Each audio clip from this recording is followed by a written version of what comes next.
Sandra Dewi akan buktikan tas brandednya yang disita oleh Kejagung. Saudara kuasa hukum Harvey Mois, Haris Arthur Hedar mengatakan pihaknya akan membuktikan 88 tas mewah milik Sandra Dewi yang juga ikut disita oleh penyidik tidak berkaitan dengan kasus korupsi timah. Suami dari Sandra, Harvey Mois, merupakan tersangka dalam kasus korupsi pengelolaan tata niaga komoditas timah di wilayah izin usaha pertambangan di PT Timah Tbk pada tahun 2015 hingga 2022. Haris pun mengklaim tas mewah berbagai merek itu merupakan hasil keringat dari Sandra Dewi sendiri. Ia juga mengatakan tas tersebut didapat Sandra Dewi dari hasil endorse dan sudah diklarifikasi oleh tim penyidik. Untuk itu Haris mengakui Sandra Dewi sempat keberatan karena puluhan tas mewahnya ikut juga disita. Kendati begitu, Sandra pun berusaha bersikap kooperatif untuk kepentingan hukum.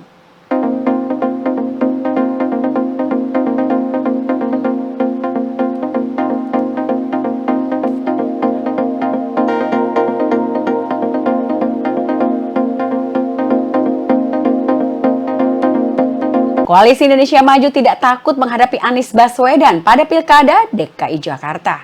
Pemirsa partai tergabung dalam Koalisi Indonesia Maju disebut sudah memutuskan satu nama untuk diusung menghadapi Anies Baswedan pada pemilihan kepala daerah khusus Jakarta 2024. Namun mereka masih enggan mengungkapkan nama yang dimaksud. Kemudian Sekretaris Jenderal Partai Gerindra Ahmad Muzani juga menyebutkan bahwa Koalisi Indonesia Maju akan lebih solid dalam menghadapi Pilkada Jakarta, termasuk juga untuk Pilkada di Jawa Barat. Di sisi lain, Muzani juga mengungkapkan nama calon gubernur dan calon wakil gubernur untuk Pilkada Jakarta dan Jawa Barat akan diumumkan secara bersamaan.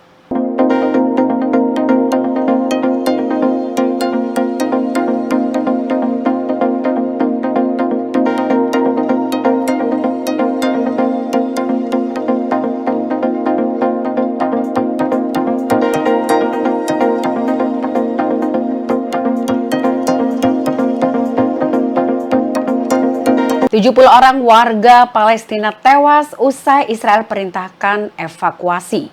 Saudara, sebanyak 70 orang warga Palestina tewas karena tembakan dari tentara Israel. Usai adanya perintah evakuasi baru dari Israel di beberapa distrik di Khan Younis. Sebagaimana diberitakan oleh Reuters pada Selasa 23 Juli, warga Palestina yang tewas akibat serangan tank di kota Bani Suhaili dan juga kota-kota lain di sisi timur Khan Younis pada Selasa 23 Juli waktu setempat. Selain itu, daerah tersebut juga mendapatkan serangan dari arah udara. Dan warga yang tinggal di wilayah padat penduduk di Gaza Selatan mengatakan tank-tank tersebut bergerak maju sejauh lebih dari 2 km ke Bani Suhaila. Mereka pun memaksa warga untuk segera mengungsi karena banyaknya serangan tembakan. Kemudian Kementerian Kesehatan Gaza mengatakan puluhan korban termasuk beberapa wanita tewas dan juga anak-anak dan sedikitnya ada 200 orang lainnya terluka parah.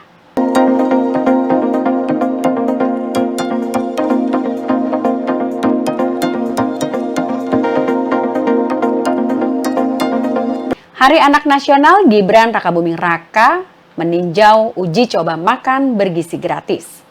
Bertepatan dengan Hari Anak Nasional, Wakil Presiden terpilih Gibran Rakabuming Raka meninjau uji coba makan bergizi gratis di SD Negeri 2 dan 3 Sentul, Bogor, Jawa Barat.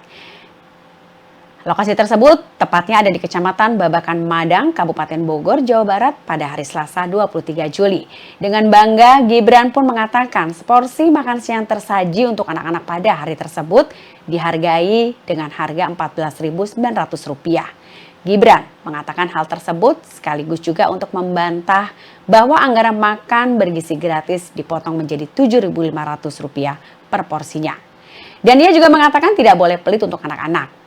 Gibran menyampaikan uji coba makan bergizi gratis dilakukan hingga bulan Oktober nanti.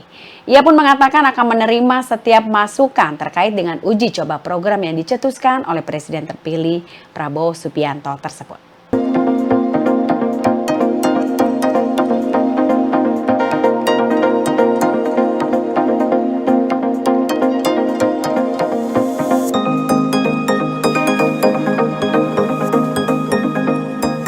LPSK putuskan memberikan perlindungan untuk 5 orang anggota keluarga Vina.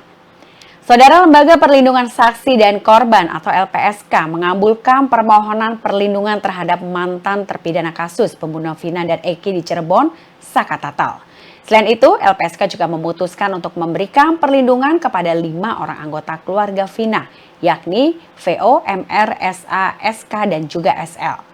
Kemudian Ketua LPSK Ahmadi menyampaikan bahwa pemberian perlindungan ini adalah hasil dari sidang Mahkamah Pimpinan LPSK pada 17 dan 22 Juli 2024. Dan menurut Ahmadi, LPSK sebelumnya juga telah menelaah soal pentingnya keterangan saksi dan korban dan juga tingkat ancaman yang membahayakan mereka.